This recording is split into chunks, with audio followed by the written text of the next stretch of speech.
따라오지 마, 쏜다. 1961년 5월 12일 새벽 4시 서울 명동 골목길에서 총성이 울렸습니다. 저는 숨이 턱에 차도록 달리고 있었어요. 뒤에서는 중앙정보부 요원들이 추격해오고 있었죠. 제 손에는 북한으로 보낼 극비 정보가 들어있는 필름통이 있었습니다. 젠장, 놓쳤다. 모퉁이를 돌면서 간신히 그들을 따돌렸어요. 하지만 이제 서울에서는 더 이상 버틸 수 없다는 걸 깨달았죠. 22살의 저는 그날 밤 모든 것을 포기하고 남쪽으로 도망쳤습니다. 북한 정찰 총국 소속 남파공작원 조명철의 마지막 임무였어요. 할아버지, 얼른 일어나세요. 2023년 현재 부산 자갈치 시장. 제 손녀딸 수진이 저를 깨우고 있었습니다. 또 악몽을 꾼 모양이에요. 62년이 지났는데도 그날 밤의 기억은 여전히 생생했거든요. 괜찮다, 수진아. 그냥 꿈이었어. 또 그 꿈이었죠? 할아버지, 도대체 무슨 꿈을 그렇게 자주 꾸시는 거예요? 수진은 SBC 부산지국에서 탐사보도를 담당하는 기자입니다. 직업병인지 할아버지인 저에게도 끊임없이 질문을 하죠. 특히 제 과거에 대해서는 더욱 그래요. 옛날 일이야. 신경 쓰지 마라. 하지만 수진은 쉽게 포기하지 않았어요. 지난 몇 년 동안 계속해서 제 과거를 파헤치려 했거든요. 할아버지, 저는 기자예요. 할아버지가 뭔가 숨기고 있다는 걸 알아요. 뭘 숨겨? 나는 그냥 평범한 장사꾼이야. 장사꾼이 왜 함경도 사투리를 가끔 쓰세요? 그리고 왜 북한 뉴스만 나오면 그렇게 집중해서 보세요? 수진의 지적은 날카로웠어요. 62년 동안 숨겨왔지만 완전히 숨길 수는 없었나 봅니다. 수진아, 할아버지는 6.25 때 피난민이었어. 그때 여러 곳을 떠돌아다녔으니까 말투가 섞인 거야. 거짓말이었죠. 하지만 다른 선택이 없었어요. 그날 오후 수산물 경매장에서 일을 하는데 이상한 일이 생겼습니다. 젊은 남자 둘이 제게 접근해 온 거예요. 조명철 사장님이죠? 그런데요. 잠시 얘기 좀 할까요? 그들의 옷차림과 말투로 봐서는 정부 기관 사람들 같았어요. 제 심장이 빨리 뛰기 시작했죠. 무슨 일인가요? 최근에 탈북자 신문을 통해 흥미로운 정보를 입수했습니다. 1960년대 초에 난파된 공작원 중에 아직 잡히지 않은 사람이 있다고 하더군요. 제 등에 식은땀이 흘렀습니다. 62년 만에 추적의 손길이 다시 뻗쳐온 건가요? 그게 저와 무슨 상관이 있습니까? 물론 직접적인 관련은 없을 겁니다. 하지만 그 시기에 부산에 정착한 분들을 전수 조사하고 있거든요. 아, 그런 거라면 혹시 그때를 기억하시나요? 1961년경에 부산에 새로 온 젊은 남자들 말입니다. 저는 잠시 생각하는 척했어요. 하지만 머릿속으로는 빠르게 대응책을 세우고 있었죠. 글쎄요. 그때는 워낙 혼란스러웠으니까 피난민들이 많이 왔다 갔다 했거든요. 그렇겠죠. 혹시 생각나는 게 있으면 연락 주세요. 명함을 주고 가는 그들을 보며 저는 위기를 느꼈습니다. 62년 동안 평안했던 삶이 흔들리기 시작한 거예요. 집으로 돌아가는 길에 저는 1961년 그날을 떠올렸습니다. 서울에서 도망쳐 나와 부산에 도착했을 때의 일을요. 새로운 신분증을 만들어줄 테니까 이름을 바꿔야 한다. 부산의 어느 허름한 여관에서 만난 브로커가 말했어요. 조명철로 하겠습니다. 그때 제 진짜 이름은 리성혁이었어요. 하지만 그날부터 저는 조명철이 되었죠. 함경북도 출신에서 전라도 출신으로, 북한 공작원에서 피난민으로. 할아버지, 왜 그렇게 심각해요? 집에 들어서자 수진이 제 표정을 보고 물었습니다. 아무것도 아니야. 또 거짓말이시네요. 할아버지, 저는 기자예요. 사람 표정 읽는 건 전문이라고요. 그 순간 저는 결심했어요. 언젠가는 수진에게 진실을 말해야 할 때가 올 거라고. 수진아, 만약에 말이다. 만약에 할아버지가 너한테 말하지 못한 비밀이 있다면 어떻게 하겠니? 무슨 비밀인데요? 아주 큰 비밀. 알게 되면 내 인생이 바뀔 수도 있는 그런 비밀 말이야. 수진은 잠시 생각하더니 단호하게 대답했어요. 그래도 알고 싶어요. 할아버지는 제 할아버지잖아요. 그날 밤 저는 잠을 이룰 수 없었습니다. 동안 묻어두었던 기억들이 하나씩 되살아났어요. 김철웅 참모의 차가운 명령, 38선을 넘던 그 무서운 밤, 그리고 순옥의 따뜻한 미소까지. 새벽 5시, 저는 침대에서 일어나 서재로 갔습니다. 책장 뒤편 비밀 공간에서 낡은 상자를 꺼냈어요. 62년 동안 한 번도 열어보지 않았던 상자였죠. 상자 안에는 그때의 물건들이 그대로 들어 있었습니다. 가짜 신분증, 암호표, 그리고 순옥이 준 편지 한 통까지. 이제 정말 말해야 할 때가 온 건가? 혼자 중얼거리며 그 편지를 펼쳤어요. 순옥의 글씨가 여전히 또렷했습니다. 명철 씨, 당신이 누구든 상관없어요. 저는 당신을 사랑해요. 62년 전 그 여자는 제 정체를 알고 있었을까요? 아니면 정말 모르고 사랑했던 걸까요? 아침이 되자 수진이 아침을 차려놓고 기다리고 있었어요. 할아버지, 어젯밤에 뭔가 결정하신 것 같은데요. 왜? 표정이 달라졌어요. 뭔가 각오를 한 사람 같아요. 역시 기자의 눈은 날카로웠어요. 수진아, 오늘 저녁에 시간 좀 있니? 네, 있어요. 그럼 할아버지가 너한테 이야기해 줄 게 있다. 하지만 아주 긴 이야기야. 무슨 이야기인데요? 1961년에 22살이었던 한 청년 이야기지. 조명철이 아닌 리성혁이라는 이름을 가졌던 청년의 이야기 말이야. 수진의 눈이 커졌어요. 드디어 할아버지의 비밀을 알게 될 순간이 온 거였죠. 하지만 저는 아직 망설이고 있었어요. 이 이야기를 시작하면 돌이킬 수 없다는 걸 알고 있었거든요. 62년 동안 숨겨온 북한 공작원의 진실을 말이에요. 할아버지, 리성혁이 누구예요?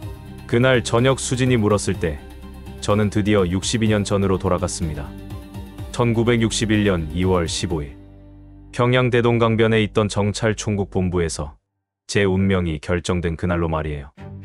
리성혁은 할아버지의 진짜 이름이었어, 수진아. 진짜 이름이요? 그래. 조명철은 남한에 와서 만든 가짜 이름이지. 수진이는 충격을 받은 것 같았어요. 25년 동안 할아버지라고 불렀던 사람의 이름조차 가짜였다니까요. 그럼 할아버지는 진짜 누구세요? 저는 깊은 숨을 쉬었습니다. 이제 정말 모든 걸 말해야 할 때가 왔어요. 1961년 당시 저는 조선인민군 정찰총국 소속 중이었습니다. 남파공작원이었죠. 1961년 2월 15일 오전 10시 김철웅 참모가 저를 불렀습니다. 평양의 차가운 공기가 뼛속까지 스며들던 그날이었어요. 리성혁 중위 특별 임무가 있다. 어떤 임무입니까? 남한 정세가 불안하다. 4.19 혁명으로 이승만이 물러났고 지금이 기회다. 김 참모는 지도를 펼쳐놓고 설명했습니다. 서울 시내 곳곳이 빨간 점으로 표시되어 있었어요. 내 임무는 서울에 잠입해서 학생 운동권에 침투하는 것이다. 정보 수집과 동시에 혼란을 조장하는 거야. 언제 출발합니까? 3월 1일. 준비 기간은 2주다. 그때까지 저는 북한에서만 살았어요. 함경북도 청진에서 태어나 평양에서 교육받고 22년 동안 남한이라는 곳을 실제로 본 적이 없었죠. 성혁아, 무서우냐? 김 참모가 저를 개인적으로 불러서 물었습니다. 아닙니다. 조국 통일을 위한 일이니까요. 좋다. 하지만 기억해도 남한은 우리가 생각하는 것과 다를 수 있어. 그 말의 의미를 그때는 몰랐어요. 나중에 서울에서 살면서야 깨달았죠. 2주 동안 집중 훈련을 받았습니다.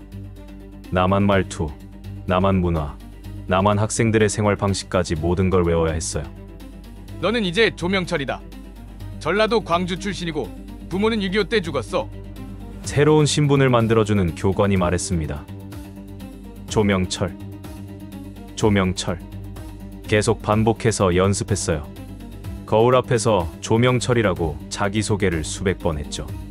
수진아, 그때 할아버지가 22살이었어. 너보다 훨씬 어렸지. 할아버지가 그런 일을 하셨다니 믿어지지 않아요. 수진의 목소리가 떨렸어요. 하지만 계속 말해야 했죠. 훈련 마지막 날, 김 참모가 마지막 지시를 내렸습니다.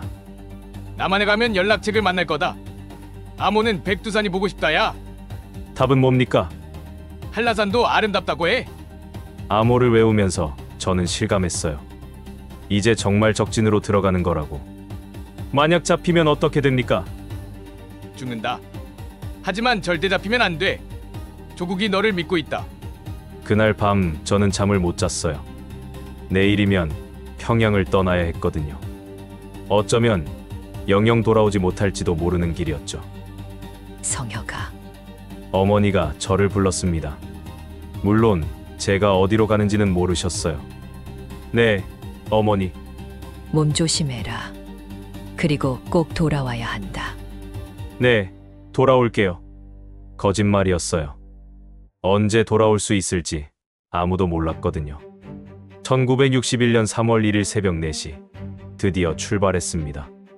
군용 트럭을 타고 개성까지 이동한 후 도보로 38선에 접근하는 계획이었어요. 이성혁 중위, 이제부터는 조명철이다. 절대 잊으면 안 돼. 김참모의 마지막 당부였습니다. 알겠습니다. 그리고 하나 더. 감정에 휘둘리지 마라. 임무가 최우선이야. 그때는 그 말의 의미를 몰랐어요. 나중에 순옥을 만나고 나서야 이해했죠. 개성에 도착했을 때 저는 처음으로 남한과 가까운 곳에 와 있었어요. 불과 몇 킬로미터만 더 가면 적진이었죠. 무서워? 함께 온 동료가 물었습니다. 코드명 철민이었어요. 조금. 나도 그래. 하지만 해야 할 일이니까. 철민이도 저와 같은 난파공작원이었어요. 하지만 그는 부산으로, 저는 서울로 가기로 되어 있었죠. 할아버지, 그 철민이는 어떻게 됐어요? 수진이 궁금해했습니다. 나중에 잡혔어. 1963년에 총살당했다고 들었지. 끔찍해요. 그래, 끔찍한 시대였어. 우리는 모두 희생양이었지. 개성에서 하루를 보낸 후 드디어 38선으로 향했습니다. 밤 11시였어요. 달이 없는 캄캄한 밤이었죠. 이제부터는 완전히 조용히 해야 한다.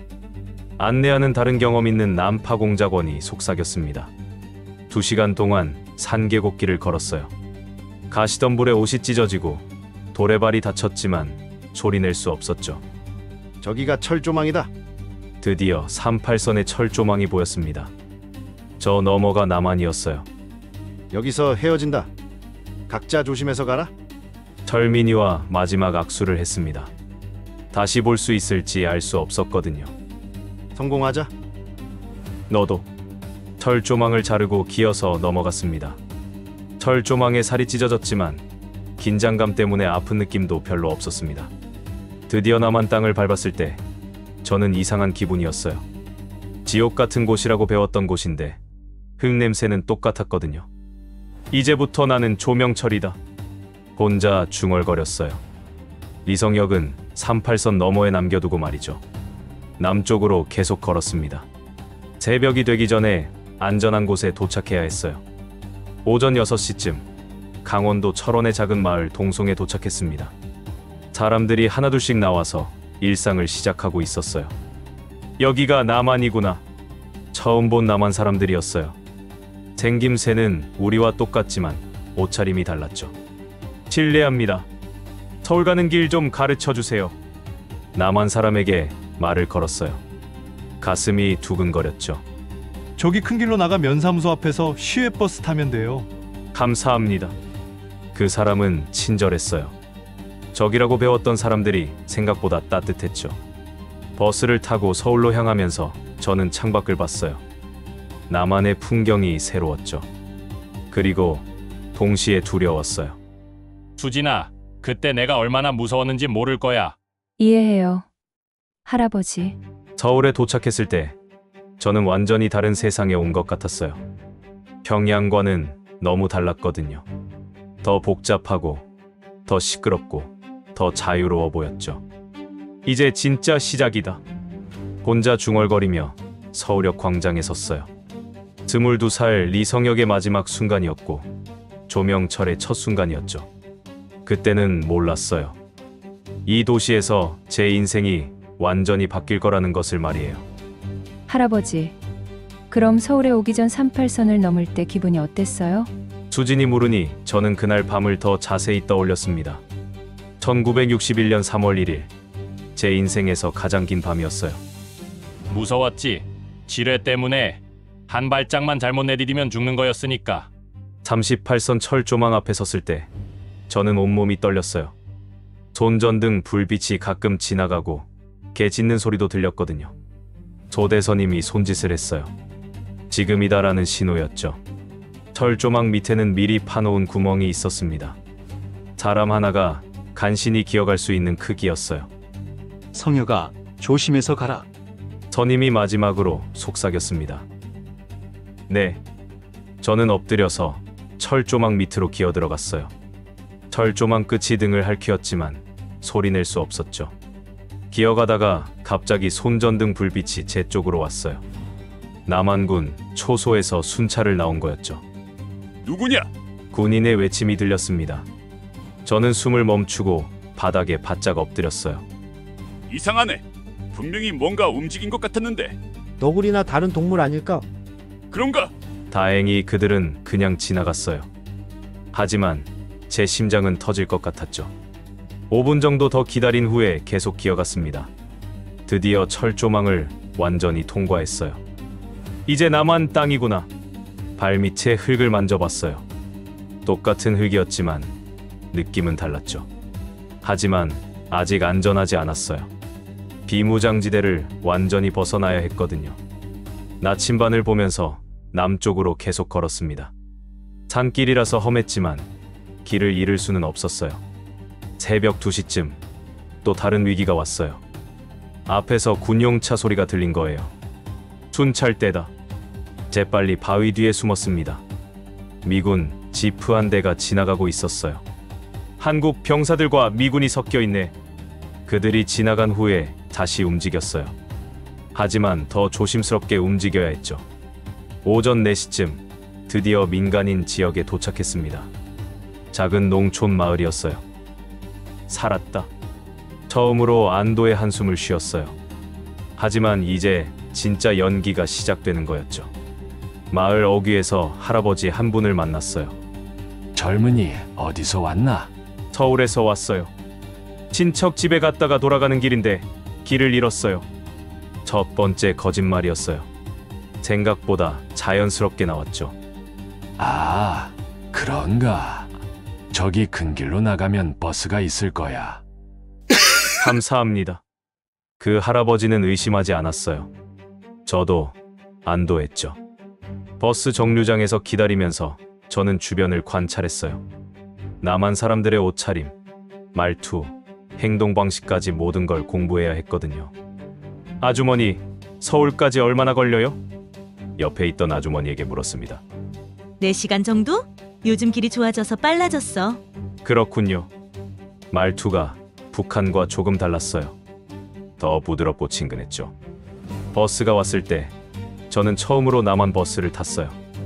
평양의 버스보다 낡았지만 사람들의 표정은 더 밝아 보였죠. 수진아, 그때 느낀 게 뭔지 알아? 뭐요? 남한 사람들이 생각보다 자유로워 보였어. 평양에서는 모든 사람이 조심스러워했거든. 버스 안에서 사람들이 자유롭게 이야기하는 모습이 신기했어요. 정치 이야기까지 거리낌 없이 하더라고요. 4.19 혁명 이후로 많이 바뀌었지. 그래도 아직 불안해. 또 뭔 일이 일어날지 몰라. 그런 대화들을 들으면서 저는 남한의 상황을 파악했어요. 정말로 혼란스러운 시기였거든요. 서울에 도착했을 때 저는 압도당했어요. 평양보다 훨씬 크고 복잡했거든요. 어디로 가야 하지? 김참모가 준 주소를 확인했어요. 종로구 어딘가에 연락책이 있다고 했죠. 실례합니다. 종로가 어디인가요? 지나가는 사람에게 물었습니다. 저기 전차 타고 가면 돼요. 감사합니다. 전차를 타고 종로로 향했어요. 창밖으로 보이는 서울의 모습이 새로웠죠. 종로에 도착해서 주소를 찾아 헤맸어요. 골목길이 복잡해서 쉽지 않았죠. 여기군. 드디어 찾았어요. 작은 이발소였습니다. 이발하러 왔습니다. 안으로 들어오세요. 이발사가 저를 안내했어요. 하지만 뭔가 이상했죠. 다른 손님들이 없었거든요. 백두산이 보고 싶습니다. 암호를 말했어요. 한라산도 아름답죠. 답이 맞았어요. 이 사람이 연락책이었죠. 조명철이죠? 기다리고 있었어요. 네. 일단 이발부터 하시죠. 너무 북한 스타일이에요. 거울을 보니 정말 그랬어요. 머리 스타일이 평양식이었죠. 이발을 하면서 그가 설명했어요. 서울대학교 법학과에 편입할 겁니다. 서류는 이미 준비되어 있어요. 학생으로 위장하는 거군요. 맞아요. 학생 운동에 침투해서 정보를 수집하는 거죠. 숙소는? 하숙집을 구해놨어요. 다른 학생들과 함께 지내면서 자연스럽게 섞이세요. 이발이 끝나고 거울을 보니 완전히 다른 사람이 되어 있었어요. 이제 진짜 남한 사람 같네요. 그래야죠. 들키면 죽으니까. 그의 말이 무겁게 들렸어요. 조심해야 할 게 있나요? 중앙정보부 요원들이 학교에 많아요. 특히 황만식이라는 수사관을 조심하세요. 어떤 사람인가요? 베테랑이에요. 직감이 뛰어나서 많은 우리 공작원 동지들을 잡았죠. 황만식이라는 이름을 기억해 두었어요. 나중에 그 사람 때문에 큰 위기를 겪게 될 줄 모르고 말이죠. 하숙집 주인 아주머니한테는 뭐라고 하죠? 고향이 광주고 부모님은 전쟁 때 돌아가셨다고 하세요. 친척 도움으로 서울에 와서 공부한다고 하고요. 알겠습니다. 새로운 신분증과 서류들을 받았어요. 이제 정말로 조명 처리된 거였죠. 마지막으로 하나만 기억하세요. 뭡니까? 절대 감정에 휘둘리지 마세요. 이곳에서 사람들과 친해질 텐데 모두 연기라는 걸 잊으면 안 돼요. 그때는 그 말이 당연하다고 생각했어요. 하지만 나중에 순옥을 만나고 나서는 달라졌죠. 하숙집으로 가는 길에 저는 서울 거리를 걸었어요. 이제부터 이곳이 제 집이 될 거였죠. 언제까지일지는 몰랐지만 말이에요. 수진아, 그때만 해도 몇 달이면 끝날 줄 알았어. 그런데 62년이나 드신 거네요. 그래, 인생이 어떻게 될지는 정말 모르는 거야. 하숙집 문을 두드리던 그 순간이 지금도 생생해요. 조명철의 새로운 삶이 시작되는 순간이었거든요. 누구세요? 1961년 3월 2일 오후 종로구 안국동 하숙집 문을 두드렸을 때 나온 목소리였어요. 50대 중반으로 보이는 아주머니가 문을 열었죠. 안녕하세요. 조명철이라고 합니다. 방을 구한다고 연락드렸던. 아, 그 학생. 어서 들어와요. 김복순 아주머니였어요. 하지만 저는 긴장했죠. 첫 번째 관문이었거든요. 어디서 왔어요? 광주에서 왔습니다. 서울대 법학과에 편입하게 되어서요. 부모님은? 6.25 때 돌아가셨어요. 친척 도움으로 공부하고 있습니다. 연락책이 알려준 대로 말했어요. 김 아주머니의 표정이 안쓰러워졌죠. 그랬구나. 고생이 많았겠네. 괜찮습니다. 방은 2층이야. 같이 쓰는 학생이 하나 더 있어. 계단을 올라가며 저는 주변을 관찰했어요. 일반적인 하숙집 같았지만 방심할 수는 없었거든요. 여기야. 룸메이트가 박진수라는 학생인데 착한 애야. 방문을 열자 책상에 앉아 공부하던 학생이 일어났어요. 안녕하세요. 박진수입니다. 조명철입니다. 잘 부탁드려요. 첫 만남이었어요. 같은 또래의 남한 학생과 말이죠. 전공이 어떻게 되세요? 법학과 편입생이에요. 진수 씨는? 저도 법학과 3학년이에요. 잘 됐네요. 같이 다닐 수 있겠어요. 진수는 밝고 친근했어요. 하지만 저는 경계심을 늦출 수 없었죠. 수진아, 그때 정말 힘들었어. 24시간 내내 연기를 해야 했거든. 상상이 안 가요. 어떻게 그런 생활을 하셨어요? 전날 밤이 가장 어려웠어요. 진수가 계속 질문을 했거든요. 명철아, 광주는 어떤 곳이야? 그냥 평범한 도시죠. 사실 광주에 가본 적이 없었어요. 미리 공부한 내용으로만 대답해야 했죠. 가족이 없으니까 외롭겠다. 괜찮아요. 이제 익숙해졌어요. 그래도 친구가 있어야지. 내가 소개해줄게. 진수의 친절이 고마우면서도 부담스러웠어요. 더 많은 사람을 만날수록 들킬 위험이 커지거든요. 다음날 아침 드디어 서울대학교에 갔습니다. 1961년 3월 3일 제 남한 생활의 본격적인 시작이었어요. 와, 정말 크네. 서울대 정문을 보며 감탄했어요. 평양의 김일성 종합대학보다 더 웅장했죠. 처음 와봐? 진수가 물었습니다. 네, 편입시험 볼 때 한 번 왔었는데 그때는 너무 긴장해서. 괜찮아. 금방 적응할 거야. 법학과 건물에 들어서자 학생들이 웅성거리고 있었어요. 뭔 일이야? 데모 준비하는 것 같은데. 데모. 저는 귀가 쫑긋했어요. 학생 시위야말로 제가 침투해야 할 대상이었거든요. 무슨 데모? 부정선거 규탄 집회래. 4.19 혁명이 끝났다고 해서 모든 게 해결된 건 아니거든. 진수가 설명해 주었어요. 학생들의 불만이 여전히 크다는 걸 알 수 있었죠. 명철이도 참여할 거야? 글쎄요. 아직 잘 모르겠어요. 그래도 민주주의를 위해서는 참여해야지. 그때 한 선배가 다가왔어요. 너희들 오늘 집회 나올 거지? 네, 김 선배. 진수가 대답했어요. 새로 온 친구는? 조명철이라고 해요. 편입생이에요. 아, 그래. 명철아. 우리나라 민주주의를 위해 힘을 보태줘. 네. 애매하게 대답했어요. 너무 적극적이어도 너무 소극적이어도 의심받을 수 있었거든요. 오후에 집회가 시작됐습니다. 학생 수백 명이 모였어요. 국제 타도 민주주의 만세. 구호 소리가 캠퍼스에 울려 퍼졌어요. 저는 그 속에서 관찰했죠. 누가 주동자일까? 학생 지도자들의 얼굴을 하나씩 기억했어요. 나중에 보고서에 써야 했거든요. 집회가 끝난 후 진수가 물었어요. 어땠어? 신기했어요. 이런 집회는 처음 봐서. 광주에서는 이런 거 없었어? 있었겠지만 제가 참여해본 적은 없어서 조심스럽게 대답했어요. 그날 밤 하숙집에서 첫 번째 보고서를 작성했습니다. 암호로 써서 연락책에게 전달해야 했어요. 학생운동 활발화, 주요 인물 파악 중, 침투 성공적. 짧지만 중요한 내용이었어요.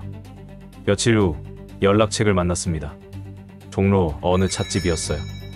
어떤가요? 생각보다 쉽게 받아들여주네요. 좋아요. 하지만 조심하세요. 중앙정보부가 학생들을 감시하고 있거든요. 알겠습니다. 특히 황만식 수사관을 조심하세요. 요즘 자주 캠퍼스에 나타난다고 해요. 황만식. 그 이름을 다시 들으니 긴장됐어요. 어떻게 생겼나요? 40대 중반, 키 170cm 정도, 날카로운 눈빛이 특징이에요. 알겠습니다. 다음 주부터 본격적으로 학생회 활동에 참여했어요. 처음에는 단순한 심부름부터 시작했죠. 영철아, 이 전단지 좀 돌려줄래? 네. 전단지를 돌리면서 다른 학생들과 자연스럽게 대화했어요. 정부가 또 이상한 정책 내놨네. 맞아. 우리가 가만히 있으면 안 되지. 다음 주에 큰 집회 계획하고 있어. 유용한 정보들이었어요. 모두 기억해뒀죠? 한 달 정도 지나자 학생들이 저를 신뢰하기 시작했어요. 명철이는 믿을 만한 친구야. 조용하지만 의리가 있어. 같이 일하자. 점점 핵심 그룹에 가까워졌어요. 하지만 동시에 위험도 커졌죠. 어느 날 캠퍼스에서 수상한 남자를 봤어요. 학생 같지 않은 분위기였죠. 저 사람 누구지? 진수에게 물었어요. 모르겠는데 처음 보는 얼굴인데. 하지만 저는 알 수 있었어요. 정보부 요원의 냄새가 났거든요. 그날 저녁 연락책에게 급히 연락했어요. 감시가 시작된 것 같아요. 그렇다면 더 조심해야죠. 하지만 너무 의심스럽게 행동하시는 마세요. 어떻게 하죠? 자연스럽게 계속하세요. 다만 중요한 정보는 더 신중하게 전달하고요. 위기의 시작이었어요. 하지만 아직 더 큰 위기가 남아 있었죠. 수진아, 그때부터 정말 힘들어졌어. 학생으로 살면서 동시에 공작원이어야 했거든. 할아버지, 정말 대단하세요. 어떻게 그런 이중 생활을 하셨어요? 필요했으니까. 하지만 그 과정에서 많은 걸 잃었지. 가장 큰 손실은 제 자신이었어요. 이성혁도 아니고 조명철도 아닌 그 사이 어딘가에서 길을 잃고 있었거든요. 4월이 되면서 봄이 왔어요. 그리고 제 인생을 바꿀 운명적인 만남도 다가오고 있었죠. 할아버지, 그때 정말 학생처럼 공부도 하셨어요? 수진이 궁금해하며 물었어요. 물론이지. 들키지 않으려면 진짜 학생이 되어야 했거든. 1961년 4월 서울대에서의 생활이 본격화를 했습니다. 낮에는 학생, 밤에는 공작원이라는 이중생활 말이에요. 조명철 헌법 레포트 써왔나? 김 교수가 저를 지목했어요. 법학과 수업이었죠. 네, 써왔습니다. 읽어보게. 떨리는 목소리로 레포트를 읽었어요. 북한에서 배운 법, 이론과는 완전히 달랐거든요. 독특한 관점이네. 어디서 이런 생각을 했나? 책을 많이 읽어서요. 좋다. 다만 좀 더 현실적인 접근이 필요해. 다행히 넘어갔어요. 하지만 식은땀이 났죠. 수업이 끝나고 진수가 다가왔어요. 명철아, 너 정말 공부 잘하네. 그냥 열심히 하는 거죠. 오늘 학생회 모임 있는데 갈 거지? 네. 학생회 모임이야말로 제 진짜 목적이었어요. 정보 수집의 장이었거든요. 저녁 7시 학생회관에서 모임이 시작됐습니다. 20여 명의 학생들이 모였어요. 요즘 정부 정책에 대해 어떻게 생각하나? 학생회장이 물었습니다. 문제가 많죠. 구체적으로 뭐가 문제인가? 경제 정책부터 시작해서 학생들의 불만이 쏟아져 나왔어요. 저는 조용히 듣고 기억했죠. 다음 주에 큰 시위를 계획하고 있어. 어떤 시위요? 정부 규탄 집회야. 다른 대학들과 연합해서. 중요한 정보였어요. 즉시 보고해야 할 내용이었죠. 명철아, 너도 참여하지? 네, 물론이죠. 하지만 마음은 복잡했어요. 이 순수한 학생들을 속이고 있다는 죄책감이 들었거든요.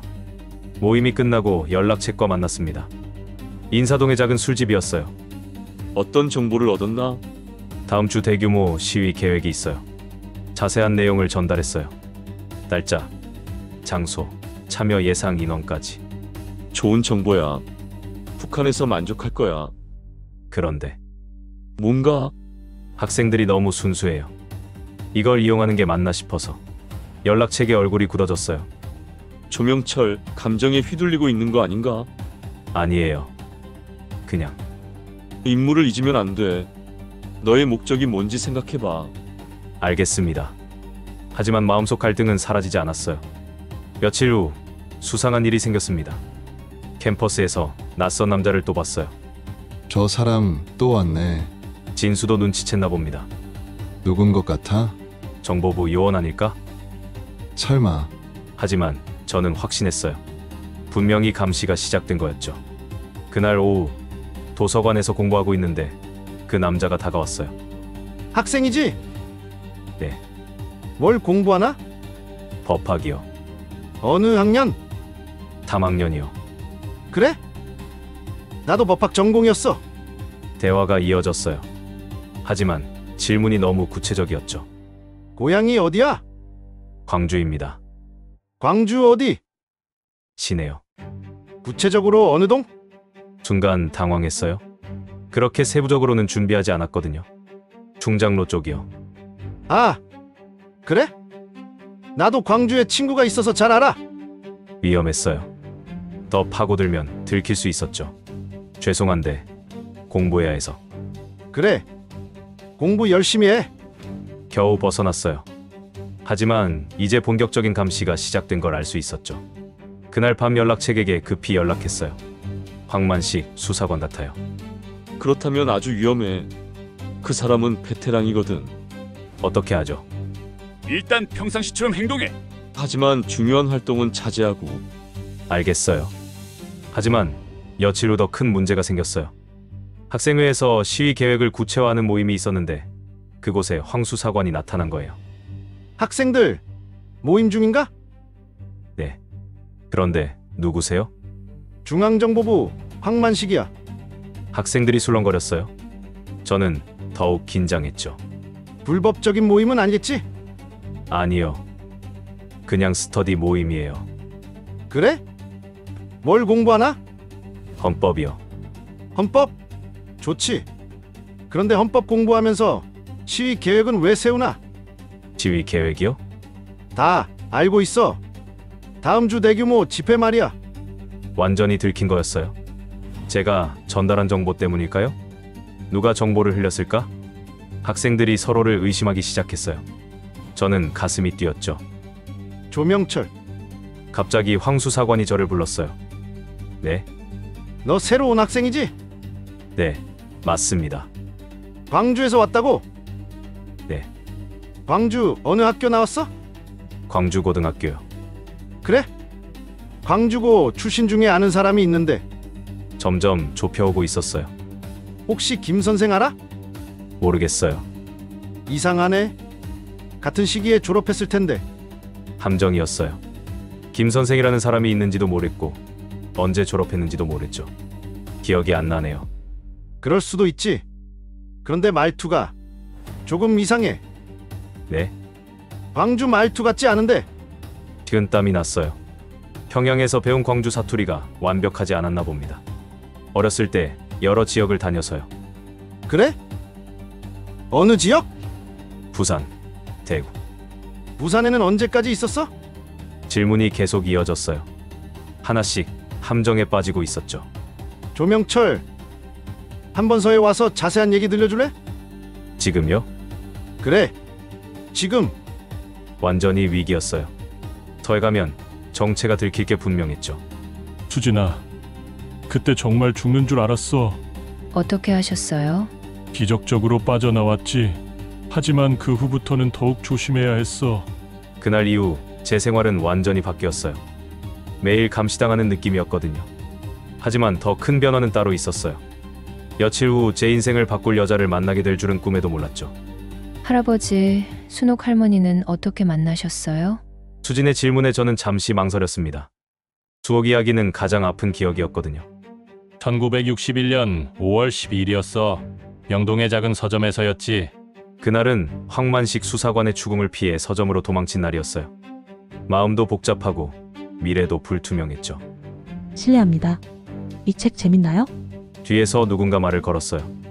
돌아보니 20살 정도의 예쁜 여자였습니다. 네.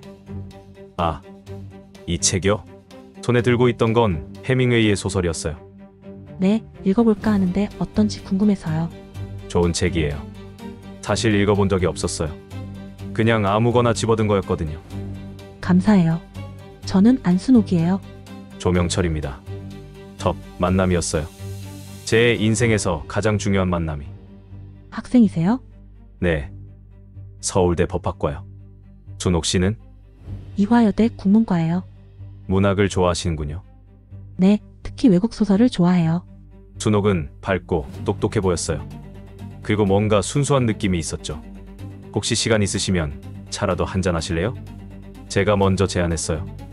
왜 그랬는지 지금도 모르겠습니다. 좋아요. 근처 다방에서 차를 마시며 이야기했어요. 명철 씨는 고향이 어디세요? 광주예요. 아, 저도 남쪽이에요. 부산 출신이거든요.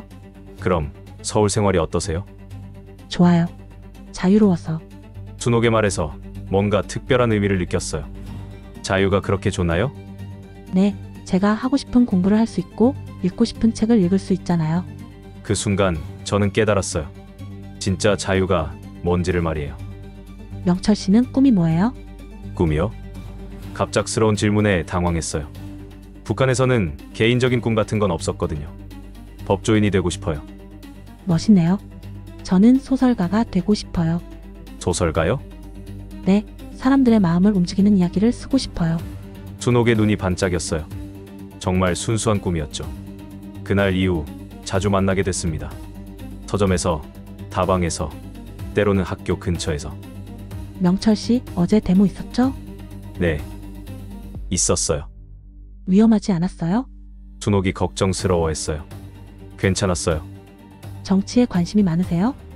그냥 학생으로서 당연한 일이라고 생각해요. 조심하세요. 요즘 정부가 학생들을 많이 감시한다던데. 순옥의 걱정이 진심 같았어요. 한 달 정도 지나면서 저희는 더 가까워졌어요. 하지만 저는 항상 조심해야 했죠. 명철 씨, 가족 이야기 좀 해줄래요? 어느 날 순옥이 물었어요. 가족이요? 네, 부모님은 어떤 분이세요? 6.25 때 돌아가셨어요. 아, 미안해요. 몰랐어요. 괜찮아요. 이제 익숙해졌어요. 거짓말이었지만 다른 선택이 없었어요. 그럼 혼자 사시는 거네요? 네, 친척 도움으로 공부하고 있어요. 순옥이 제 손을 잡았어요. 힘드셨겠어요? 그 따뜻한 손길에 저는 마음이 흔들렸어요. 진짜 감정이 생기고 있었거든요. 수진아, 그때부터 정말 힘들어졌어. 임무와 감정 사이에서 갈등했거든. 수옥 할머니를 정말 사랑하셨어요? 그랬지. 생전 처음 느끼는 감정이었어. 6월이 되면서 저희 관계는 더 깊어졌어요. 명철아, 나랑 사귈래? 순옥이 먼저 고백했어요. 순옥아. 싫어? 아니야. 하지만 뭐? 어떻게 대답해야 할지 몰랐어요. 사귀고 싶었지만 제 정체를 생각하면 불가능했죠. 좀 더 생각해 볼래? 그래, 천천히 생각해. 하지만 마음은 이미 정해져 있었어요. 준옥을 사랑하고 있었거든요. 그날 밤 연락책을 만났어요. 요즘 이상해 보인다. 뭐가요? 감정에 휘둘리고 있는 것 같은데? 아니에요. 여자 때문인가? 순간 당황했어요.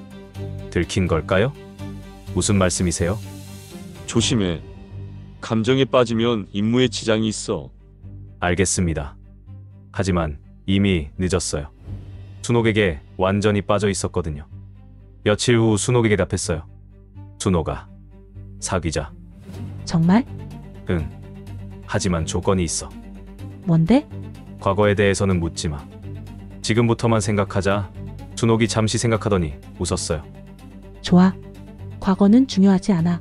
그렇게 시작된 연애였어요. 하지만 제게는 또 다른 부담이었죠. 연애를 시작하고 나서 더 조심해야 했어요. 순옥에게 정체가 들키면 안 됐거든요. 명철아, 너 가끔 말투가 이상해. 이상해?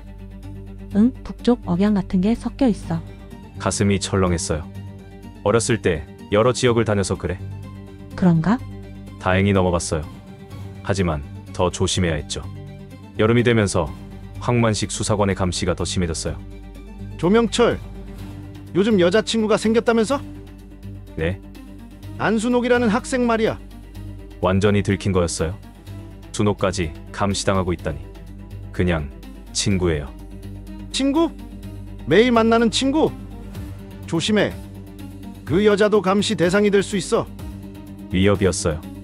준옥을 건들겠다는 뜻이었죠. 그날 밤 저는 고민했어요. 준옥을 포기해야 할까? 아니면 모든 걸 털어놓을까? 준옥아, 너에게 할 말이 있어. 다음날 만나서 말했어요. 뭔데? 나는 말하려다가 멈췄어요. 말하면 모든 게 끝날 것 같았거든요. 나는 너를 정말 사랑해. 결국 고백을 받고 말했어요. 나도 사랑해. 준옥이 안겼어요. 하지만 제 마음은 복잡했죠. 수진아, 그때가 제 인생에서 가장 행복하면서도 가장 괴로운 시기였어. 왜요? 사랑하는 사람에게 거짓말을 해야 했으니까. 8월이 되면서 상황이 더 복잡해졌어요. 북한에서 새로운 지시가 왔거든요. 그리고 순옥도 제가 뭔가 숨기고 있다는 걸 눈치채기 시작했어요. 명철아, 너 혹시 나한테 숨기는 게 있어? 왜? 느낌이 그래. 뭔가 무거운 비밀을 안고 있는 것 같아. 준옥의 직감이 예리했어요. 이제 선택해야 할 시간이 다가오고 있었죠. 황만식이 본격적으로 움직이기 시작했어. 1961년 8월 15일 연락책이 긴급히 저를 불렀습니다. 그의 얼굴에는 심각한 표정이 있었어요. 어떻게 알았나요? 정보부 내부 소식통이 있거든. 너를 완전히 마크하고 있대. 가슴이 철렁했어요. 드디어 위기가 현실이 된 거였죠. 어떻게 하죠? 일단 평상시처럼 행동해. 하지만 중요한 건 절대 하면 안 돼. 준옥은 어떻게 하죠? 그 여자도 위험해. 너 때문에 감시받고 있거든. 준옥까지 위험에 빠뜨린 거였어요. 죄책감이 밀려왔죠. 다음날 대학에서 황만식을 다시 만났습니다. 이번에는 더 구체적으로 파고들었어요. 조명철, 내 신분에 대해 몇 가지 의문점이 있어. 의문점이요? 광주고등학교에 문의해봤는데 너 같은 학생이 없었대. 식은땀이 흘렀어요. 드디어 들킨 걸까요? 그럴 리가 없는데요. 그래? 그럼 졸업장 좀 보여줄래? 집에 있어요. 그럼 가져와. 내일 가져올게요. 하루 시간을 벌었지만 해결책은 없었어요. 그날 밤 연락책과 긴급 만남을 가졌어요. 졸업장을 요구해요. 큰일이네. 위조 서류는 만들 수 있지만 시간이 걸려. 얼마나 걸려요? 최소 일주일. 일주일이나? 그 전에 들킬 수도 있어. 다른 방법을 생각해야 해. 탈출해야 하나요? 아직은 아니야. 하지만 준비는 해둬. 상황이 심각해졌어요. 언제든 도망쳐야 할 수도 있었죠. 다음날 순옥을 만났습니다. 마지막일 수도 있다는 생각이 들었어요. 순옥아, 너에게 중요한 말이 있어. 뭔데? 표정이 심각해. 만약 내가 갑자기 사라지게 되면 어떻게 할 거야? 갑자기 사라진다고? 왜? 그냥 만약에. 순옥이 제 손을 잡았어요. 명철아, 너 무슨 일 있어? 요즘 계속 이상해. 아무것도 아니야. 거짓말하지 마. 나는 내 여자친구야. 그 순간 모든 걸 말하고 싶었어요. 하지만 그럴 수 없었죠. 준호가 나를 믿어줘. 조금만 더 기다려줘. 알겠어. 하지만 너무 혼자 끙끙 앓지는 마. 준호의 따뜻함이 고마웠어요. 하지만 동시에 더 아팠죠. 그날 오후 황만식이 다시 나타났어요. 이번에는 다른 수사관들과 함께였죠. 조명철, 졸업장 가져왔나? 죄송해요. 집에서 찾을 수가 없어서. 그래? 그럼 다른 걸로 확인해보자. 황만식이 사진 한 장을 꺼냈어요. 이 사람 하나? 사진 속 인물을 보는 순간 깜짝 놀랐어요. 북한에서 함께 훈련받았던 동료였거든요. 모르겠는데요. 정말? 이 사람도 광주 출신이라고 하던데. 글쎄요. 광주가 넓어서. 이상하네. 같은 학교, 같은 시기에 졸업했는데 모른다고? 완전히 함정에 빠진 거였어요. 기억이 안 나네요. 그럼 이건 어때? 이번에는 다른 사진을 보여줬어요. 제가 38선을 넘을 때 찍혔을 수도 있는 사진이었죠. 이것도 모르겠어요. 조명철, 정직하게 말해. 너의 정체가 뭐야? 저는 그냥 학생이에요. 그럼 왜 이렇게 의심스러운 점들이 많아? 제가 뭐려? 좋다. 그럼 서로 가서 자세히 이야기하자. 잠시만요. 친구한테 연락 좀 할게요. 안 돼. 지금 사태 파악이 안 되냐? 그때 갑자기 학생들이 몰려왔어요. 저 사람들 누구야? 정보부 같은데? 왜 명철이를 데려가려고 하지? 학생들이 웅성거리기 시작했어요. 어이 아저씨, 학생을 함부로 데려가면 안 되지. 맞아. 영장이라도 있어. 순간에 혼란이 생겼어요. 저는 그 틈을 노렸죠. 죄송해요. 군중 속으로 뛰어들었어요. 잡아라! 황만식이 소리쳤지만 이미 늦었어요. 캠퍼스를 빠져나가며 저는 무작정 달렸습니다.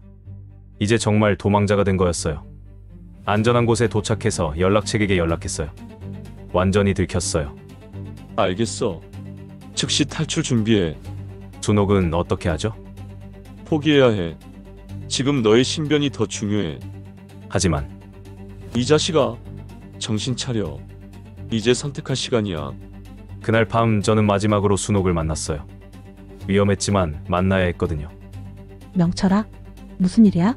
정보부 사람들이 너를 찾더라. 순옥아, 내가 할 말이 있어. 뭔데?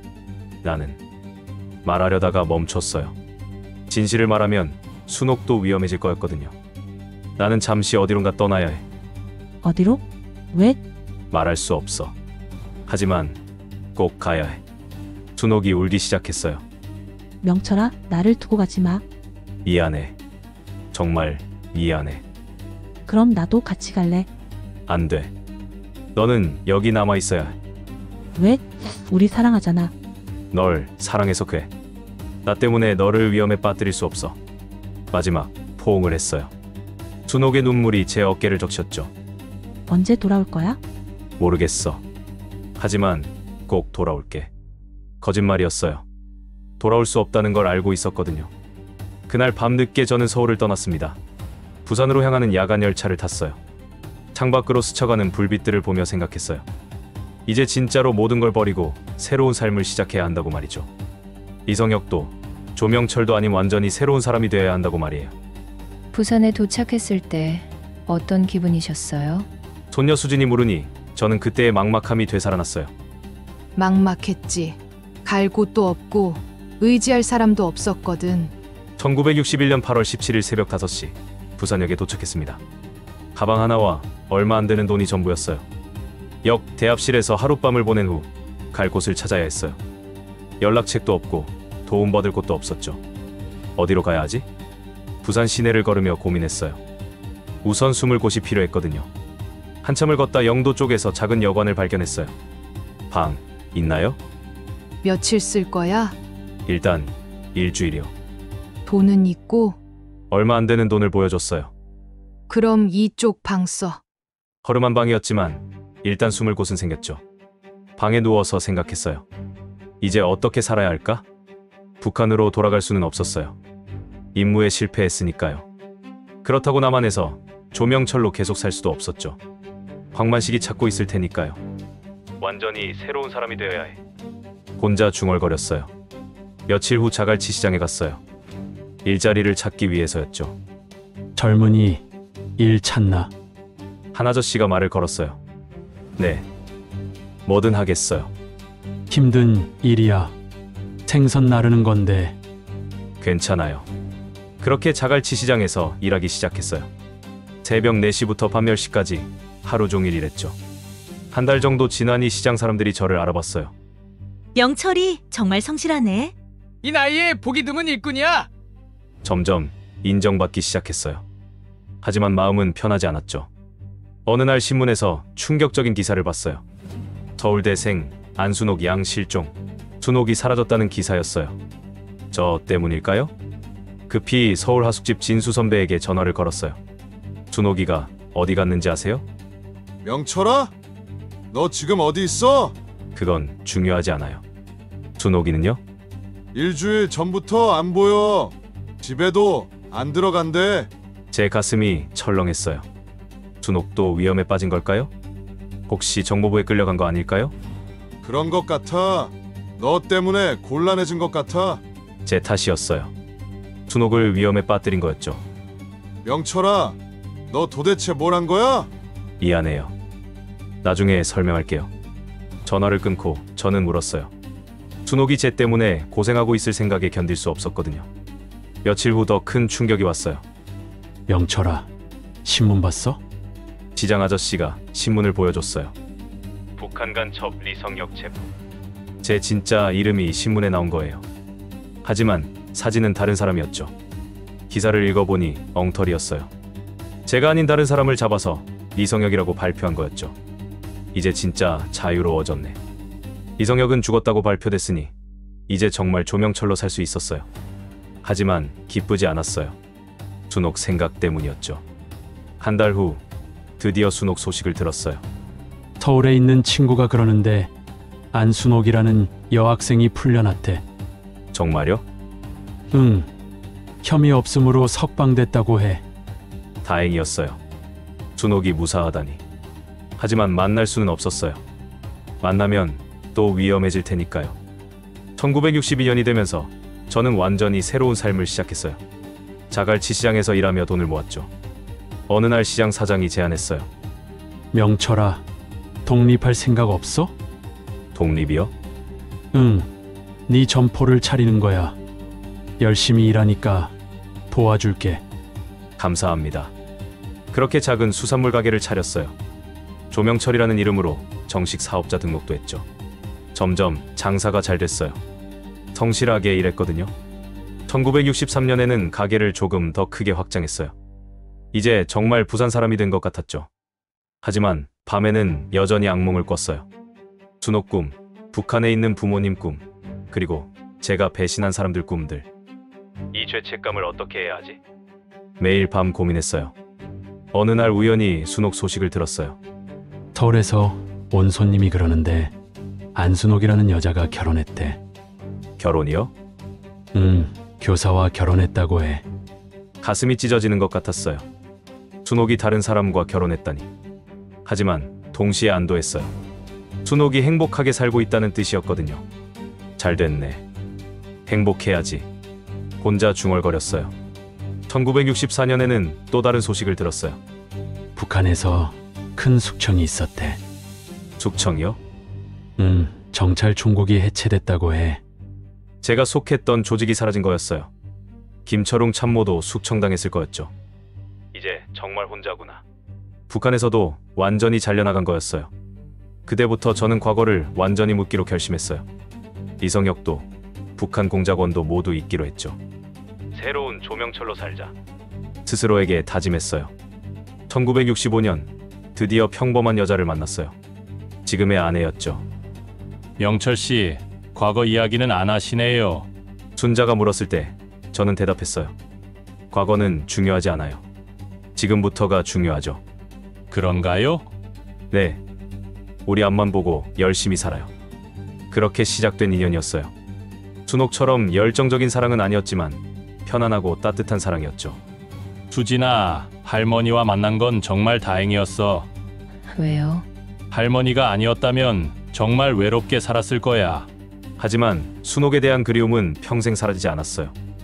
첫사랑은 그런 거였죠. 총님은 어떻게 됐는지 알아요? 나중에 들었는데 선생님으로 정년 퇴직하고 손자들과 행복하게 산다고 하더라. 다행이네요. 그래, 다행이야. 적어도 나 때문에 불행해지지는 않았으니까. 1968년에 아들이 태어나고 1972년에 딸이 태어났어요.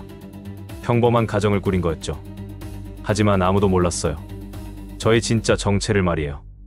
할아버지, 그럼 그 후로는 평안하게 사신 거예요? 수진이 물었을 때 저는 고개를 저었어요. 아니야. 1987년에 또 한 번 큰 위기가 있었거든. 1987년 6월 민주화 운동이 한창일 때였어요. 온 나라가 혼란스러웠죠. 어느 날 갑자기 낯선 남자가 가게로 찾아왔어요. 조명철 사장님이죠? 그런데요? 잠시 얘기 좀 할까요? 그의 분위기가 심상치 않았어요. 정부 기관 사람 같았죠. 무슨 일인가요? 과거에 대해 몇 가지 확인할 게 있어서요. 가슴이 철렁했어요. 26년 만에 다시 시작된 추적이었죠. 과거요? 네. 1961년경 서울에서 활동한 적이 있으시죠? 그런 적 없는데요? 이상하네요. 증언이 있거든요. 누가 뭐라고 했나요? 안순옥이라는 여자 기억하세요? 순옥 이름을 듣는 순간 온몸이 얼어붙었어요. 모르는 이름인데요. 정말요? 연인 사이였다고 하던데. 처음 듣는 얘기네요. 거짓말이었지만 다른 선택이 없었어요. 그럼 이 사진은 어떠세요? 1961년 순옥과 함께 찍은 사진을 보여줬어요. 어떻게 구했을까요? 누구인지 모르겠네요. 정말요? 이 남자가 당신과 똑같이 생겼는데. 사진 속 제 모습이 너무 선명했어요. 부인할 수 없을 정도로 닮긴 했네요. 하지만 저는 아니에요. 그렇다면 1961년 8월 17일 어디 계셨나요? 정확한 날짜까지 알고 있었어요. 제가 부산에 도착한 바로 그날이었죠. 기억이 안 나네요. 26년 전 일인데. 부산역에 도착한 기록이 있거든요. 완전히 들킨 거였어요. 어떻게 이런 자료까지 있을까요? 조명철이란 이름이 저 한 명이겠어요. 하지만 조명철이라는 이름으로 표를 산 기록은 없어요. 함정이었어요. 그때 저는 가짜 이름으로 표를 샀었거든요. 글쎄요. 조명철 씨, 솔직하게 말씀하세요. 당신의 진짜 정체가 뭔가요? 저는 그냥 평범한 장사꾼이에요. 평범한 장사꾼이 왜 이렇게 의심스러운 점들이 많죠? 위기였어요. 이대로 가면 정체가 완전히 들킬 거였죠. 실례하겠습니다. 급히 가게를 나왔어요. 숨을 곳을 찾아야 했거든요. 하지만 이미 감시망이 깔려 있었어요. 여러 명이 저를 쫓고 있었죠. 따라오지 마세요! 자갈치 시장 골목길로 뛰어들었어요. 26년 전 서울에서와 똑같은 상황이었죠. 시장 사람들이 웅성거렸어요. 영철이 왜 저래? 무슨 일이야? 하지만 설명할 시간이 없었어요. 계속 도망쳐야 했거든요. 부둣가까지 달려가서 어선 한 척에 숨었어요. 숨이 턱까지 차올랐죠. 26년 만에 또 도망자가 되는구나. 씁쓸하게 허탈한 웃음이 나왔어요. 그날 밤 몰래 집으로 돌아갔어요. 가족들에게 작별 인사라도 해야 했거든요. 여보, 어디 갔었어? 무슨 일 있었어? 아내가 걱정스러워했어요. 순자야, 중요한 얘기가 있어. 뭔데? 나는 잠시 어디론가 가야 해. 어디로? 왜? 말할 수 없어. 하지만 며칠만 기다려줘. 할머니의 얼굴이 굳어졌어요. 명철 씨, 당신 뭔가 숨기고 있죠? 아니야. 26년 동안 같이 살았는데 몰라? 뭔가 큰 비밀이 있어. 아내도 눈치챘나 봅니다. 나중에 설명할게. 지금은 안 돼. 그럼 언제? 모르겠어. 하지만 꼭 돌아올게. 거짓말인지 진실인지 저도 몰랐어요. 아이들한테도 인사했어요. 아버지가 잠시 출장 갈 거야. 언제 오세요? 늦게 오세요. 곧 올 거야. 아이들의 순수한 눈빛이 아팠어요. 또 누군가를 속이고 있었거든요. 다음 날 새벽 조용히 집을 나왔어요. 가방 하나만 들고 말이에요. 부산역으로 가면서 생각했어요. 이번에는 어디로 가야 할까? 서울은 위험했어요. 부산도 이제 안전하지 않았죠. 대구로 가자. 표를 사며 결정했어요. 기차 안에서 창밖을 보며 생각했어요. 언제까지 이렇게 도망을 다녀야 할까? 대구에 도착해서 작은 여관에 들어갔어요. 1961년 부산에 처음 왔을 때처럼 막막했죠. 며칠 후 신문에서 기사를 봤어요. 부산 수산업자 조명철, 북한 간첩 혐의로 수배. 드디어 공개 수배됐어요. 이제 정말 숨어 살아야 했죠. 한 달 정도 대구에 숨어 있다가 다시 움직였어요. 이번에는 광주로 갔죠. 언제까지 이렇게 살아야 하나? 절망적이었어요. 하지만 3개월 후 기적적인 소식을 들었어요. 조명철 간첩 사건 혐의 없음으로 종결. 신문 기사였어요. 증거 불충분으로 수사가 종결된 거였죠. 돌아갈 수 있구나. 눈물이 났어요. 1987년 12월 부산으로 돌아왔어요. 가족들이 울면서 맞아줬죠. 여보, 정말 걱정했어. 미안해. 도대체 무슨 일이었어? 나중에 얘기할게. 하지만 그 나중에는 36년이나 걸렸어요. 그 후로는 조용히 사셨어요? 그래. 하지만 항상 불안했지. 언제 또 그런 일이 생길지 몰랐거든. 수진아, 그때부턴 이 할아버지가 편안히 사셨어. 아내가 말했어요. 그러셨구나. 다행이에요. 할머니. 1987년 이후로 너의 할아버지가 많이 변하셨어. 1990년대에 들어서면서 남북 관계가 개선됐어요. 하지만 저는 여전히 조심스러웠죠. 혹시나 해서 말인데 북한 소식에 아직도 관심이 있어요? 어느 날 아내가 물었어요. 그냥 같은 민족이니까. 그런가요? 할머니도 뭔가 이상하다고 느꼈나 봅니다. 2000년대에 남북 정상회담이 있었을 때 저는 텔레비전을 보며 울었어요. 여보, 왜 울어요? 그냥 감동스러워서. 진짜 이유는 달랐어요. 40년 만에 고향 사람들을 본 것 같았거든요. 할아버지, 그럼 북한에 있는 가족들은 어떻게 됐어요? 모르겠어. 아마 다 돌아가셨을 거야. 실제로 이산가족 찾기 방송을 열심히 봤지만 아는 사람은 한 명도 나오지 않았어요. 그래도 언젠가는 만날 수 있을 거예요. 이제는 늦었어. 너무 오래 지났지. 하지만 마음속으로는 여전히 그리웠어요. 북한에 남겨둔 모든 것들을 말이에요. 수진아, 이제 모든 걸 말했어. 62년 동안 숨겨온 모든 것을. 할아버지, 정말 힘드셨겠어요. 수진이 눈물을 흘리며 말했어요. 말 못한 고백이 드디어 끝났거든요. 그동안 참 힘들었지. 하지만 이젠 홀가분해. 정말 그랬어요. 62년 동안 짊어진 무거운 짐을 드디어 내려놓은 기분이었죠. 아내가 제 손을 잡았어요. 여보, 고생 많았어요. 순자야, 미안해. 62년 동안 속여서. 속인 게 아니라 보호해준 거죠. 그런 무거운 비밀을 혼자 짊어지고 살았으니까. 아내의 이해심 깊은 말에 눈물이 났어요. 하지만 이제 어떻게 해야 하죠? 수진이 걱정스럽게 물었어요. 뭘? 이야기를 어떻게 하죠? 세상에 알려야 하나요? 저는 잠시 생각했어요. 정말 세상에 알려야 할까요? 글쎄, 그건 너희가 결정해. 할아버지 의견이 중요해요. 나는 이미 너희에게 말한 것만으로도 충분해. 그날 밤 가족회의가 있었어요. 아들, 손녀, 사위, 며느리까지 모두 모였죠. 아버지 이야기를 들었는데. 아들이 조심스럽게 말을 꺼냈어요. 놀랐지? 네, 하지만 이해해요. 어쩔 수 없는 상황이었으니까. 고마워. 딸도 자기 오빠를 도우며 말했어요. 아버지, 정말 대단하세요. 어떻게 그 모든 걸 혼자 견뎠어요? 견딘 게 아니라 도망친 거야. 계속 도망쳐서 여기까지 온 거지.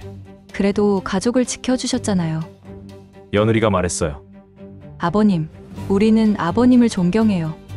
그 어려운 상황에서 올바른 선택을 하셨으니까. 올바른 선택? 네, 사랑을 택하셨잖아요.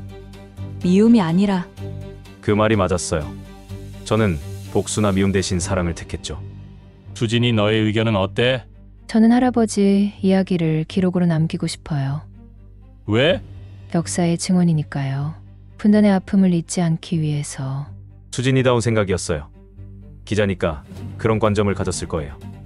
하지만 조심해야 해. 아직도 위험할 수 있어. 이제는 괜찮을 거예요. 때가 많이 바뀌었으니까. 며칠 후 한국전쟁기념관에서 연락이 왔어요. 조명철 선생님의 증언을 듣고 싶습니다. 수진이 연결해 준 거였어요. 정말 괜찮을까? 할아버지, 이제는 말해도 돼요. 역사의 진실이니까. 그렇게 공식적인 증언이 시작됐어요. 연구원들 앞에서 제 이야기를 했죠. 이성역에서 조명철로, 그리고 다시 조명철로. 복잡한 인생이었네요. 복잡했죠. 하지만 후회는 없어요. 왜 후회가 없으세요? 결국 사랑하는 사람들을 만났으니까요. 증언을 마치고 나니 더욱 홀가분했어요. 한 달 후 순옥 소식을 들었어요. 할아버지, 안순옥 할머니 찾았어요. 수진이 신문 기사를 보여줬어요. 순옥이 회고록을 출간했다는 기사였죠. 뭐라고 써 있어? 1960년대 첫사랑에 대한 이야기예요. 조명철이라는 남자 얘기가 나와요. 가슴이 뛰었어요. 순옥도 저를 기억하고 있었나 봅니다. 만나보고 싶어요? 글쎄, 이제 82살인데 괜찮을까? 한번 연락해볼까요? 수진이 순옥에게 연락했어요. 그리고 며칠 후 답이 왔죠. 만나고 싶다고 하세요. 62년 만에 재회였어요. 서울에서 만났습니다. 수옥은 많이 늙었지만 여전히 따뜻한 미소를 가지고 있었어요. 영철 씨. 순옥아. 마디가 힘들었어요. 무슨 말부터 해야 할지 몰랐거든요. 미안해. 그때 아무 말 없이 떠나서. 괜찮아요. 이해해요. 이해해? 당신이 특별한 사람이라는 건 알고 있었어요. 어떻게? 느낌으로요. 뭔가 무거운 비밀을 안고 있다는 걸. 순옥은 똑똑했어요. 그때도 눈치챘을 거예요. 그래도 사랑했어요. 나도 사랑했어. 지금도요? 지금도. 62년이 지났지만 첫사랑은 여전했어요. 하지만 우리는 각자 다른 삶을 살았죠. 그래, 그게 맞았어. 후회하지 않아요. 당신 덕분에 진짜 사랑이 뭔지 알았거든요. 나도야. 2시간 정도 이야기했어요. 지난 62년 동안의 일들을. 헤어질 때 순옥이 말했어요. 명철 씨, 행복하세요. 너도. 그리고 고마워요. 제 청춘을 아름답게 만들어줘서. 집으로 돌아오는 길에 저는 평화로웠어요. 모든 것이 정리된 기분이었죠. 할아버지, 어떠셨어요? 좋았어. 이제 정말 끝난 것 같아. 그날 밤 처음으로 악몽 없이 잠을 잤어요. 62년 만이었죠. 며칠 후 제 이야기가 다큐멘터리로 제작된다는 소식을 들었어요. 제목은 뭐로 할까요? 돌아온 그림자는 어때? 왜 그 제목이에요? 62년 동안 그림자처럼 살았거든. 이제 빛 속으로 나온 거야. 다큐멘터리가 방송된 후 많은 반응이 있었어요. 대부분 이해와 격려였죠. 할아버지 같은 분들이 계셨기에 지금의 평화가 있는 거네요. 분단의 아픔을 잊지 말아야겠어요. 그런 댓글들을 보며 저는 뿌듯했어요. 2023년 겨울, 제 85번째 생일이었어요. 할아버지, 소원이 뭐예요? 손자 민호가 물었어요. 통일이야. 내가 살아있을 때 이루어졌으면 좋겠어. 이루어질까요? 꼭 이루어질 거야. 언젠가는. 가족들과 함께 촛불을 끄며 소원을 빌었어요. 평화로운 통일을 위해서 말이에요. 그날 밤 저는 일기를 썼어요. 오늘로써 나의 고백이 끝났다. 62년 동안 숨겨온 모든 것을 털어놓았다. 이제 진짜 조명철로, 아니 진짜 나로 살 수 있을 것 같다. 가족들의 이해와 사랑에 감사한다. 그리고 순옥에게도 감사하다. 모든 것을 용서해줘서. 앞으로 남은 시간이 얼마나 될지 모르지만 평화롭게 살 것이다. 그리고 통일의 그날을 기다릴 것이다. 그때가 되면 고향 땅을 밟을 수 있을까? 부모님, 산소라도 찾을 수 있을까? 나는 이제 평안하다. 그 일기가 제가 쓴 마지막 글이었어요. 저는 며칠 후 조용히 세상을 떠났습니다. 가족들이 지켜보는 가운데 평안하게. 장례식에는 많은 사람들이 왔어요. 순옥도 왔죠. 좋은 분이었어요. 할아버지의 이야기는 계속 기억될 거예요. 제 무덤비에는 이렇게 새겨져 있어요. 조명철, 이성역에서 조명철로. 분단을 넘어 사랑으로. 그리고 그 옆에는 작은 글씨로 이렇게 적혀 있죠. 진실을 말할 용기를 가진 사람, 평화를 꿈꾼 사람, 사랑을 택한 사람. 제 이야기는 끝났지만 평화를 향한 꿈은 계속될 거예요. 제 후손들을 통해서 말이에요. 그리고 언젠가 통일이 되면 제 이야기가 더 많은 사람들에게 희망을 줄 수 있을 거라고 믿습니다. 분단의 아픔을 딛고 사랑으로 살아간 한 사람의 이야기로 말이에요.